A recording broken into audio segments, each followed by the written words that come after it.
नमस्कार, स्वागत है आपका। आप देख रहे हैं समृद्धि न्यूज और मैं हूं आपके साथ पूजा तंवर। सपा नेता स्वामी प्रसाद मौर्य के रामचरितमानस को लेकर दिए गए बयान पर समाजवादी पार्टी के विधायक मनोज पांडे ने प्रतिक्रिया दी है। उन्होंने इस हादसे को एक वीडियो वायरल कर कहा कि रामचरितमानस जहां तक सवाल है, हम सबके यहाँ एक ग्रंथ है। भारत और भारत के बाहर के लोग रामचरितमानस को पढ़ते हैं, उसे स्वीकार करते हैं। रामचरितमानस के बारे में कहा जाता है कि जीवन के जीने के लिए जीवन की पद्धति है। उन्होंने कहा, अगर रामचरितमानस का अनुसरण करे तो व्यवस्थित जीवन जिया जा सकता है। मनोज पांडे ने कहा, रामचरितमानस जहां परिवार को साथ लेकर चलने की बात करता है, वहीं भाइयों को भी साथ लेकर चलने की शिक्षा देता है।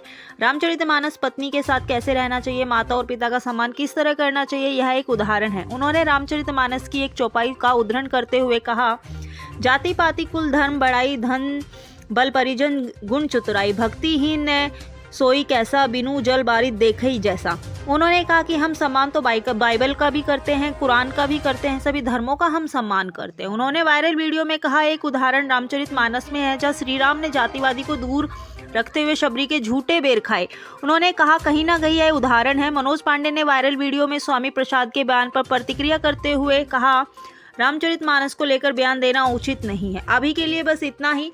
प्रदेश की तमाम खबरों को देखने के लिए बने रहें हमारे साथ। रामचरितमानस का सवाल है, वो हम सब के यहाँ एक ऐसा ग्रंथ है इस भारत के लिए, और मैं कहता हूँ कि बहुत सारे इस भारत के बाहर के लोग रामचरितमानस का अनुसरण करते हैं, पढ़ते हैं और उसे स्वीकार करते हैं। रामचरितमानस के बारे में तो ये कहा जाता है कि वो जीवन जीने की एक जीवंत पद्धति है। अगर रामचरितमानस का हम अनुसरण करें तो हम समझते हैं कोई व्यक्ति जीवन में कहीं वो किसी चीज से बाहर हो ही नहीं सकता। रामचरितमानस जहाँ परिवार को कैसे साथ लेकर के चलना है, भाइयों के प्रेम की बात करता है, पति और पत्नी के रिश्ते कैसे होने चाहिए, एक दूसरे के प्रति त्याग क्या होता है, माता और पिता के साथ क्या रहता है, अपनी जो जनता है उसके प्रति क्या प्यार और भावना होनी चाहिए।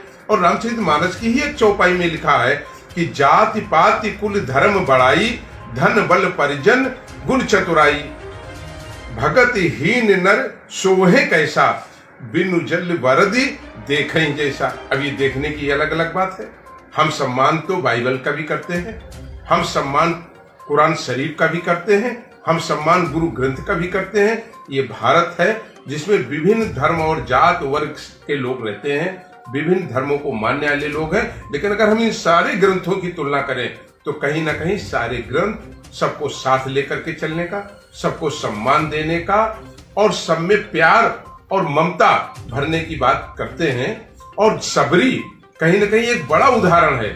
अगर आप इसी रामचरितमानस में जाएं और उस काल में आए जब भगवान प्रभु राम सबरी के आश्रम में पहुंचे और सबरी ने अपने उनको झूठे बैर उनको खिलाने का काम किया और कितने प्रेम और स्नेह से उन्होंने खाने का काम किया। मैं समझता हूँ ये भी एक समाजवादी की परिकल्पना रही है कि जब छोटा बड़ा, बड़ा छोटा, जात छोटी, बड़ी जात छोटी, इन सब को दरकिनार करके एक वर्णन रामचरितमानस में इस बात का भी है। तो रामचरितमानस एक आकाट सच हम सबका ग्रंथ है और मैं समझता हूँ कि हम सभी लोग रामचरितमानस के प्रति श्रद्धा रखते हैं और सभी जो धर्म है उनके ग्रंथ हैं उनके प्रति हम सब श्रद्धा रखते हैं। मैं यही कह सकता हूँ। मैं समझती हूँ रामचरितमानस एक ऐसा ग्रंथ है जो कितनी भाषाओं में लिखा गया है और कितना बृहत है। इसको जब भी पढ़ता है व्यक्ति और जब भी इसका जो है चित्रण देखता है, टीवी पर हो, मंच पर हो, तो हमेशा नया जैसा प्रतीत होता है। इस तरीके की बात किसी भी राजनेता के कहने के लिए मुझे नहीं लगता कि ये उचित है।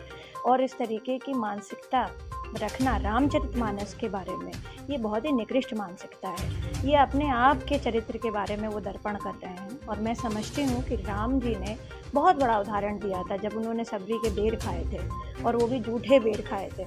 मैं समझती हूँ कि जो इस तरीके की बात कह रहे हैं उन्होंने रामचरितमानस को पढ़ा ही नहीं, और पढ़ा क्या, उसको जीने का एक ढंग होना चाहिए। आज भी हम लोग ये कहते हैं कि राम जैसा ही हमारा पुत्र हो, अगर पुत्र हो तो श्री राम जैसा हो।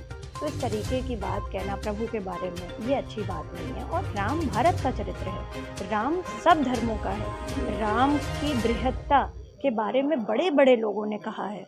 तो मैं समझती हूँ, और हिंदुओं ने भी कहा है, मुसलमानों ने भी कहा है, क्रिश्चियंस ने भी कहा है, तो राम एक चरित्र का बात है। हमने और आपने भगवान को देखा नहीं है, मगर उनके चरित्र के बारे में हमने सुना है, और हम जब वो चीज़ महसूस करते हैं, तो जब राम का नाम लेते हैं तो आराम मिलता है, तब शांति मिलती है। तो मैं समझती हूँ कि शांति के प्रतीक के बारे में इस तरीके की बात करना अच्छी बात है।